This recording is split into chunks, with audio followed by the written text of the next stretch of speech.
J'attends ça depuis un moment, hein. C'est sorti il y a 4 mois, je crois, un truc comme ça. Alors sur le moment, je l'ai pas acheté tout de suite parce que bah, je n'en avais pas le besoin immédiatement. Mais c'est vrai que depuis que j'ai acheté des optiques ciné, surtout quand tu shootes tout seul, mise au point, tout ça, ça commençait à être compliqué.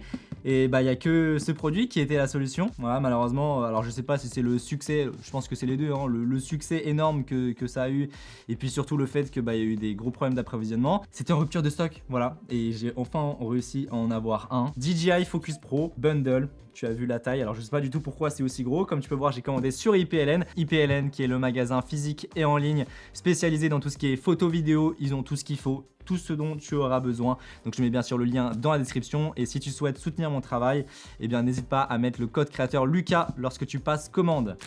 DJI Pro, à ce qui paraît, on est sur du matériel professionnel. On va voir ça. C'est bien emballé, hein, ça. Il y a beaucoup de choses, hein. Je sais pas pourquoi il y a autant de choses. On commence avec la petite housse de transport. Alors je sais pas pourquoi ils ont pas tout mis dedans directement, ça aurait été plus simple, ça aurait économisé de la place, du carton. Et ah, l'odeur particulière DJI, j'adore. On va commencer par le plus gros, la commande. Je vais t'expliquer pourquoi j'ai choisi ça plutôt que le pack classique créateur, parce que ça c'est le pack vraiment bundle avec tout ce qu'il faut finalement pour la commande à distance. Waouh! Là, on est sur du matériel de professionnel. Alors, ça fait un petit peu plastique, hein, mais elle pèse son poids quand même. On va voir ça juste après. Et là, là-dedans, tu as toutes les bagues pour pouvoir mettre tes marques. Ouais, cap d'étape, ça peut être pas mal. Alors, ça pèse quand même son poids. Waouh! Ah oui, c'est massif, hein. C'est tout en métal, c'est vraiment une pièce de métal, c'est vraiment beau. Ensuite, on a le moteur avec tige de 15 et puis la petite plate pour pouvoir mettre la tige de 15 directement sous la caméra. Alors ça, je pense que je vais pas l'utiliser, mais ça peut être pratique pour le Ronin. Alors le moteur, il pèse son poids aussi, hein, il est massif. Putain, ça pèse son poids encore, hein, ça aussi, hein. C'est du beau matos, hein, franchement. Allez, après toute une après-midi à mettre à jour chaque composant, tester les différentes configs, regarder comment ça fonctionne et tout ça, parce qu'il y a beaucoup de choses, beaucoup de fonctionnalités, et bah j'avoue que je suis vraiment très surpris parce que ça fonctionne extrêmement bien. En tout cas, je suis pas du tout déçu de mon achat.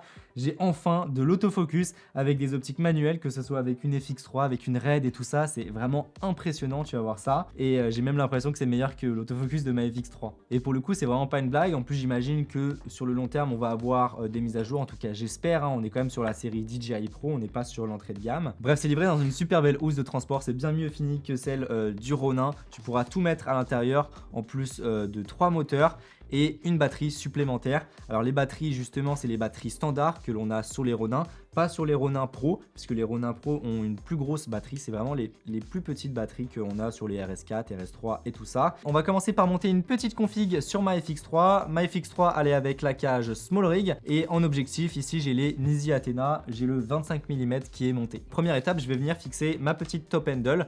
Ensuite, j'aurai la possibilité de fixer mon moniteur par-dessus via une rotule. On va se décaler sur le côté, et puis ici, je vais devoir mettre cette petite plaque. Alors cette plaque-là, elle va me permettre de déporter le grip pour que je puisse quand même accéder à la prise HDMI si j'ai besoin de mettre un moniteur.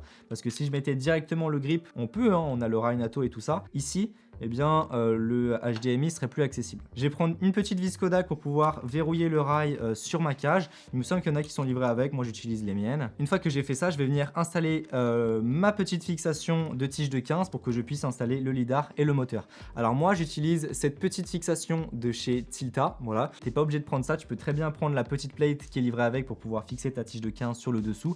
Mais là, ce que je te montre, ça te permet d'avoir une config beaucoup plus légère et compacte et plus pratique au final. Je sers bien. Ensuite, je viens installer ma petite tige de 15. C'est une tige en carbone, donc c'est extrêmement léger, de chez Small Rig. Ensuite, on va venir installer le lidar. Alors, le lidar, justement, d'origine, tu vas avoir cette petite fixation qui est dessus. Donc, c'est disposé comme ça à la place. Tu as 2 petites vis. Le truc, c'est que ça, ce n'est pas du tout pratique puisque tu es obligé d'utiliser la griffe flash ou d'avoir un bras magique ou un autre système. Et bref, ça prend de la place. Donc, moi, ce que j'ai fait, c'est que j'ai tout simplement récupéré la petite fixation qui est livrée avec.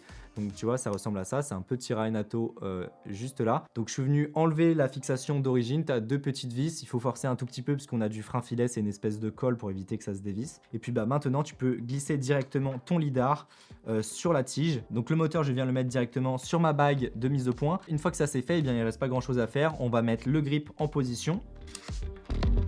c'est positionné. Alors là pour l'instant avec les pièces que j'ai, mon grip il est un peu bas. Il faudra que j'achète d'autres pièces pour pouvoir essayer de faire en sorte que mon grip soit un tout petit peu plus haut. Il ne reste plus que les branchements à faire. Alors sur le système DJI en fait on est en full USB-C, donc c'est à la fois un point positif parce que des câbles USB-C ça coûte pas très cher et on en a tous, mais le point négatif c'est que ce n'est pas du tout une connexion sécurisée. Déjà de 1, si tu tires eh bien ça peut s'arracher.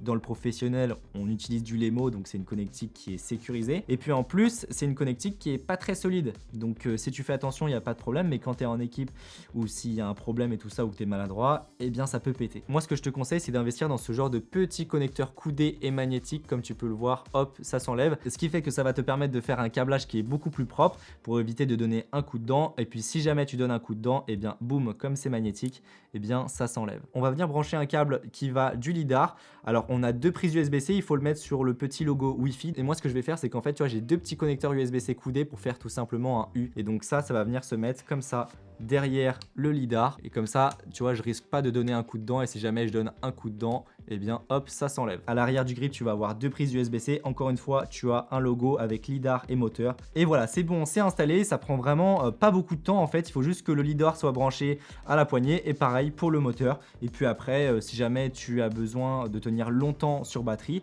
bah soit tu as plusieurs batteries, ou sinon si tu as une V-Lock, et bien tu peux brancher la batterie du grip sur la V-Lock. On a un petit câble D-Type USB-C qui est livré avec. Maintenant que c'est fait, je vais venir allumer ma caméra et puis mon grip. Ils vont venir se connecter en Bluetooth, puisque, eh bien oui, que ce soit avec la commande de poing ou le grip du lidar, eh bien tu peux connecter tout ça en Bluetooth à ta caméra. Comme ça, quand tu appuies sur Rec, eh bien ça Rec sur ta caméra. Ça, c'est vraiment trop bien, exactement comme sur le Ronin. Et puis après, sur l'interface principale, tu vas avoir la focale que tu utilises. Ça, il faut bien faire attention. Je me suis fait avoir tout à l'heure, je comprenais pas pourquoi ça marchait pas, que c'était pas tout à fait net. Donc quand tu mets un 35 mm, bah, tu te mets bien sur ton profil 35 mm, et puis ainsi de suite sur chaque optique. Justement, chaque optique doit être calibrée en fonction des optiques que tu vas utiliser. Moi en l'occurrence c'est les Nisi Athena. En fait DJI a déjà fait la calibration pour moi, donc c'est très très rapide. Il faut vraiment que tu ailles sur l'application DJI Ronin, et puis une fois que tu es connecté au grip, tu vas aller dans lidar lens profile, et puis tu vas avoir sur le lidar C1, C2, C3. Tu as une petite LED qui est juste derrière, et puis sur ces 3 profils en fait tu viens indiquer les optiques que tu veux mettre. Donc par exemple sur mon C2 je vais avoir le 35 mm, sauf que là je suis avec le 25. Donc pour cela je vais cliquer sur C1, et puis en fait pour chaque profil tu peux déjà paramétrer 5 optiques, et puis après sur l'application tu viens indiquer quelle optique tu veux mettre sur C1, C2, C3. Donc là on va en paramétrer une première, je vais cliquer sur plus. Moi j'ai des Nisi Athena, et puis ici c'est un 25 mm, ok, et puis là il va me dire qu'il faut que je me mette sur l'infini. Donc là je vais bouger la molette jusqu'à ce que l'infini soit dessus, et une fois que je suis bien sur l'infini comme le montre la photo, je fais focus to infini, il va se paramétrer, et puis à partir de là c'est bon, l'optique est paramétrée, j'ai plus rien à faire. Après si ton optique n'a pas déjà été faite par DJI, eh bien il faudra le faire manuellement, c'est un peu plus long, il faut que tu te mettes devant à 1 mètre, 2 mètres, puis 4 mètres il me semble, un truc comme ça. Deuxième chose super importante, en plus de bien indiquer l'optique que tu as mise, eh bien c'est de indiquer la distance entre le lidar et le plan capteur. Donc pour cela tu vas te rendre juste là, et puis dans réglage du lidar, et là tu vas avoir installation distance du lidar. Donc là en l'occurrence j'ai mis 110 mm, puisque la dernière fois que je l'ai installé, eh bien le lidar, donc cette partie là, était positionnée à 110 mm du capteur. Ensuite comment ça se passe pour pouvoir utiliser l'autofocus combiné au manuel focus avec la roue qui est juste derrière. Donc en fait on va se rendre dans la page juste en dessous, et puis ensuite dans M-Button on va se mettre non pas sur AF-MF mais sur AMF-MF. Une fois que c'est fait, tu vas te rendre dans la page où on peut voir l'aperçu de la caméra du lidar, et quand tu vas appuyer sur le bouton M, eh bien tu peux switch entre MF et AMF. Ça va te permettre en fait eh bien d'avoir toujours l'autofocus, tu vois, donc l'autofocus réagit, mais en même temps tu vas avoir la petite roue qui est derrière qui va réagir en même temps. Tu peux voir que dès que mon moteur bouge, dès que ma bague de mise au point tourne, et bien en même temps que ça tourne la bague de mise au point, ça tourne la roue qui est juste là. Et donc ça va te permettre d'avoir un retour de force, et d'avoir la sensation de retenir quelque chose. C'est vraiment très impressionnant. Je te donne tout de suite un exemple en fait. Ça va te permettre de prendre la main sur l'autofocus, et en fait tu vois là je tiens la bague, mais j'ai une force qui s'applique, tu vois, genre là mon doigt il a envie de partir, et dès que je lâche, hop, ça revient en position. C'est pas du tout un gadget, hein, c'est vraiment très utile, puisque du coup ça te permet de travailler en même temps que le lidar. Je sais pas si si j'arrive à me faire comprendre, comme si tu avais quelqu'un qui te disait ok non j'ai envie de tirer par là-bas et toi tu reprends la main, ok non j'ai envie de garder la mise au point à tel endroit. Voilà, donc c'est très simple d'utilisation. Tu vas avoir la reconnaissance des sujets, donc quand il va voir un humain, une personne, eh bien il va prendre son visage et tu as également la possibilité de traquer un sujet grâce à la gâchette qui est juste derrière. En fait, dès que tu as le collimateur sur quelque chose, eh bien hop, tu appuies sur la gâchette et à partir de là, la cible est verrouillée. Passons maintenant à la commande de points. Alors elle est plutôt lourde, hein, franchement, tu vois, tu la sens bien en main, même si ça reste quelque chose de tout en plastique. C'est DJI, hein, c'est un plastique de bonne qualité, on connaît hein, leurs matériaux sur les drones. Ça s'alimente avec une petite batterie NPF, voilà les plus petites. On a juste à appuyer sur le bouton REC comme ça pour pouvoir l'allumer. On va avoir juste là un petit indicateur vert, ce qui nous indique qu'on est prêt, que tous les moteurs sont calibrés. Et puis si jamais ça clignote, eh bien c'est que le moteur n'est pas calibré. Tu vas avoir un petit écran tactile. Il est tout petit, c'est à peu près la même chose que sur les DJI Mic, mais ça va te permettre eh bien, de connecter ta caméra en Bluetooth, de régler tout ce qui est connexion au moteur, puisque oui, la première fois, il va falloir connecter le moteur à la poignée. La dureté de la bague de mise au point, donc ça c'est vraiment bien, on va en parler juste après. Et puis après le reste, on va avoir M-Button, donc ça moi j'ai mis justement non pas AF-MF mais AMF-MF, exactement comme sur le grip. Au niveau des boutons, effectivement tu as le bouton M pour passer en manuel focus ou autofocus, et tu as un A et B, ça te permet de faire un range. Donc là je vais passer en manuel focus et puis je vais me dire ok ça c'est mon point A et ça c'est mon point B. Et puis à partir de là en fait ma bague elle ne peut pas aller plus loin, on a une grosse résistance au niveau de la bague, ce qui fait que eh bien, je sais tout de suite que je suis embuté. Mais ça n'a pas reparamétré la course de la wheel. De base tu peux faire un tour complet, donc le tour complet ça correspond à un tour sur ton objectif, à la course complète de l'objectif. Et en fait quand je vais mettre un range, imaginons je mets un A là et puis un B un tout petit peu plus loin, eh bien ça ne reconvertit pas tout un tour. En fait on est simplement en l'occurrence ici sur un quart de tour. Comme ça en fait pendant le tournage eh bien, tu peux savoir tout de suite où est ton A, ton point A et ton point B, et si jamais tu as besoin de le désactiver, et bien hop, tu appuies sur le bouton et ça te change pas la sensibilité de la bague. Même chose ici pour le curseur de l'ouverture, et puis après on a un petit bouton juste là pour le zoom. Je trouve la sensation pas exceptionnelle au toucher. Après on est sur un bouton en métal et puis en fait après l'avoir utilisé je trouve que ça va. Lorsque tu maintiens la gâchette à l'arrière, tu vas pouvoir gérer la résistance justement de la bague.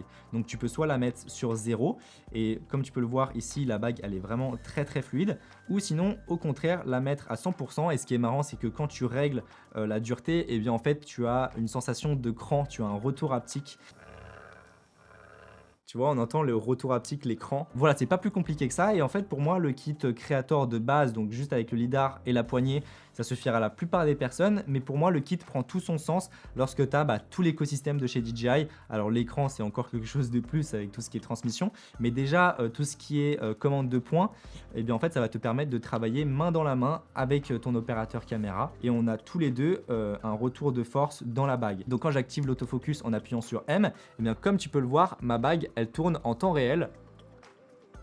Et en fait, j'ai la possibilité, hop, de prendre la bague, de la tenir. Là, j'ai une petite force qui s'applique. Et dès que je vais lâcher, boum, ça va revenir à l'endroit où le lidar veut faire la mise au point. Donc ouais, effectivement, l'expérience utilisateur, elle est vraiment top. Là, j'ai une grosse résistance, mais je peux quand même prendre la main. Et si je lâche, et bien boum, ça revient en position. Ça m'a pris un tout petit peu plus d'une minute d'enlever la top handle, d'enlever la poignée, de refaire le câblage et puis d'installer ça sur le Ronin. Et puis là, ça y est, en fait, mon lidar peut fonctionner avec le Ronin, si toutes les mises à jour sont faites, bien évidemment.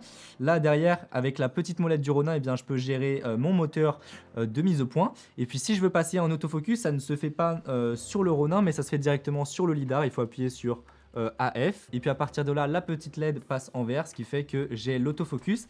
Et puis quand je slide vers la droite, je vais avoir l'aperçu de la caméra du lidar. Et puis c'est exactement la même chose que sur le grip. Là, je peux gérer mes objectifs. Donc quel objectif j'ai mis, l'écart par rapport au capteur du lidar et également la vitesse de tracking, la vitesse de l'active track et tout ça, puisque quand je vais appuyer sur la gâchette à l'arrière, eh bien ça va lancer un active track et ça va suivre le sujet. Hop, je me vois directement dans l'aperçu, j'appuie une fois sur la gâchette, hop, ça a trouvé mon visage.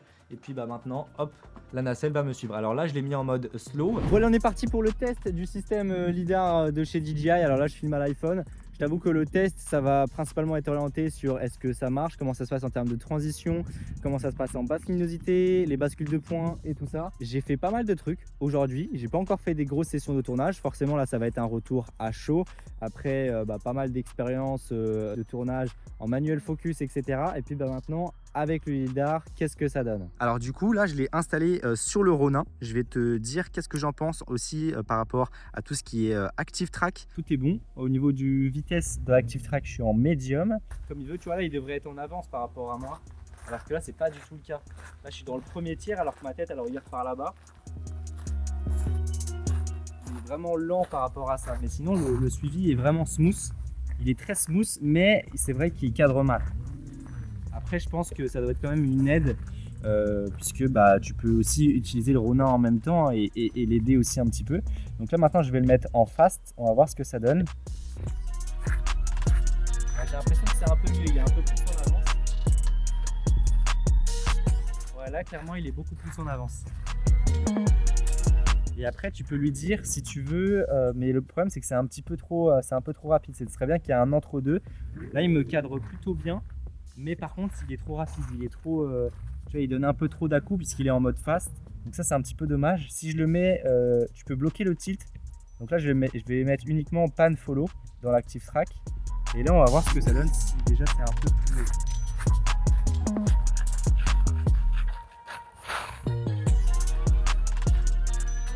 Ça a l'air d'être vraiment pas mal, ça a l'air d'être pas mal. L'active track avec le Ronin, à l'heure actuelle, ça fonctionne que sur les humains d'après ce que j'ai compris. Voilà, dès que je mets ma tête, ça fonctionne et dès que je mets quelque chose d'autre, ça ne fonctionne pas. Ce qu'il faut savoir, c'est que quand tu vas cliquer sur la gâchette à l'arrière, tu vas avoir ton collimateur qui est en orange. Ça veut dire qu'il est passé en mode AF track, donc il va suivre le sujet mais par rapport à tout ce qui est autofocus. Par contre, quand le collimateur il est vert, donc par exemple sur un humain, sur un sujet comme ça, et bien là pour le coup ça va suivre à la fois en AF mais également avec la nacelle et ça c'est trop bien. Après en ce qui concerne les mouvements, les trajectoires que va faire le Ronin, enfin la nacelle en mode active track, franchement c'est plutôt smooth. En tout cas ça n'a rien à voir avec le Ravenai le première génération où là pour le coup, alors déjà non seulement il perdait tout le temps la cible, mais alors en plus c'était vraiment pas du tout fluide, ça mettait des à-coups comme sur les premiers active track sur les Mavic. Là franchement c'est vraiment propre. Ensuite pour tout ce qui est lidar, alors déjà première chose, le lidar avec le Ronin, ce qui est dommage c'est qu'effectivement tu as l'autofocus mais tu as pas le AMF. Donc AF plus manuel avec la molette comme on a avec le bundle, donc avec le grip et tout ça. Tout simplement parce que la bague à l'arrière, eh bien, elle n'est pas motorisée comme sur le grip et sur la commande de points à distance. Par contre, le truc qui est vraiment trop bien, et ça on va en parler juste après quand on va parler bien de la caméra avec le grip, la molette à l'arrière, elle est ultra agréable à utiliser. C'est hyper smooth. Franchement, au début, je pensais pas du tout je pensais que ça allait être galère et tout ça, pas précis. Mais finalement pas du tout. Franchement c'est vraiment très réussi, c'est très précis, on peut faire de belles bascules de points. Maintenant parlons du lidar, de la config, est-ce que c'est pratique ou pas? Alors pour l'instant j'ai pas assez de recul pour te dire est-ce que c'est galère ou pas, mais déjà ce qui est sûr c'est que c'est pas du tout une config run and gun, sauf si c'est déjà préinstallé et tout ça, mais le truc c'est que ça met quand même du temps, pas forcément d'installer le lidar et tout ça, mais surtout de prendre son petit mètre pour pouvoir mesurer l'espace, enfin l'écart entre le lidar et ton capteur. Voilà, donc c'est plein de petits trucs à faire, mais tout ça, ça prend du temps. C'est pas une config ultra compacte, c'est quand même plus lourd puisque tout est en métal, donc voilà, c'est quand même du poids en plus. Maintenant, franchement, ça fonctionne vraiment bien. Alors, il y a un petit truc aussi à savoir, il faut que tu essayes de centrer le plus possible ton lidar avec ton objectif, parce que sinon, eh bien, le centre du lidar, donc le centre de la caméra, là où tu vas avoir ton collimateur par défaut, eh bien, ça sera pas le centre de ton objectif. Donc parfois, en fait, tu as envie de faire la mise au point au centre en regardant l'écran de ta caméra, mais en fait ça le fait à côté, tout simplement parce que ton collimateur il est à côté. Donc voilà, ça c'est un petit truc à faire attention. À l'utilisation, c'est vraiment agréable pour des optiques manuelles, encore une fois, puisque c'est sûr ça sera beaucoup moins agréable qu'un objectif 24-70 où là tu as juste à taper sur l'écran, bam, ça fait la mise au point. Mais voilà, l'ergonomie elle reste quand même excellente, ça c'est quand même quelque chose à dire. Chose très bien, il va pas pomper, il va pas hésiter. Voilà, quand il fait le point, il le fait. Quand tu as bien mis le collimateur, quand il sait clairement où il faut faire le point. Maintenant, quand il y a des zones avec des petites brindilles, des petits trucs et tout ça qui se superposent, parfois il va hésiter et il va aller sur cette branche et puis après sur l'autre. Donc voilà, ça il faut que tu gères le AF sensibilité. Mais sinon voilà, dans la plupart des cas justement, j'ai été assez surpris quand tu mets le collimateur sur une feuille, sur une brindille, ça le fait. et ça le fait très bien. Un point par contre qui est dommage, on n'a pas de réglage de bascule de points. Donc la vitesse de transition de l'autofocus, ça on n'a pas pour l'instant. Enfin en tout cas à ma connaissance, il n'y a pas de réglage. Ça c'est plutôt dommage effectivement. Je te montre des exemples quand tu vas faire une bascule entre une minimale distance et puis un objet à 3-4 mètres. Et bien effectivement c'est assez brutal, ça se fait pas non plus ultra délicatement. Ça dépend des conditions, mais voilà, de manière générale, j'ai trouvé que ça se faisait trop rapidement. Dans le pire des cas, si c'est trop rapide, alors avec un Ronin, tu es obligé de le prendre en manuel, mais avec le grip ou avec la poignée, eh bien, tu peux freiner la roue comme voilà, la roue tourne en direct, eh bien, tu peux freiner la roue pour pouvoir justement faire en sorte que la transition soit plus smooth. C'est pas au niveau d'un objectif autofocus. Voilà, puisque forcément l'objectif autofocus, tu le mets sur ton boîtier, bam, ça marche, t'allumes, t'éteins, c'est tropicalisé. Voilà, ça c'est pas du tout tropicalisé, il y a les ventilos juste au-dessus. Mais maintenant, pour un produit qui s'ajoute à des optiques ciné, DJI a fait un carton là pour le coup, je pense pas qu'on puisse faire tellement mieux. Bon, et alors à la question, est-ce que ça fonctionne dans le noir? La réponse est oui, ça fonctionne même très bien. Exactement comme si c'était de jour en fait. La seule différence c'est qu'on n'aura pas le suivi de sujet et tout ça. Alors tu vas me dire ok ça fonctionne de nuit mais bon personne va l'utiliser de nuit, on s'en fout. Alors déjà il y a plusieurs trucs. En basse luminosité ça veut dire que ça fonctionne à 100%, donc si tu fais un petit court métrage ou bref tu filmes de nuit ça fonctionnera sans problème. Mais surtout si tu fais du clip, voilà, et que tu as des strobes et tout ça, généralement les caméras elles aiment pas du tout quand il y a des flashs de lumière, du strobe et tout ça, parce que voilà, elles n'arrivent pas à faire la mise au point. Et lui il s'en fout complètement des flashs, ça lui change absolument rien, puisque comme il va mesurer la distance à chaque fois par laser, et bien il sera toujours bon, la mise au point sera toujours nickel. Voilà pour mon test, si tu as des questions ou quoi, n'hésite surtout pas dans les commentaires. N'oublie pas code créateur Lucas dans la boutique IPLN si tu souhaites soutenir mon travail. IPLN c'est un magasin physique et en ligne spécialisé photo vidéo dans laquelle tu retrouveras vraiment tout le matériel dont tu auras besoin. Donc n'oublie pas code créateur Lucas dans le panier sur ipln.fr. Sur ce, n'hésite pas à mettre un pouce bleu, à t'abonner pour en voir plus. Suis-moi sur Instagram et on se retrouve pour une prochaine vidéo. Allez, salut!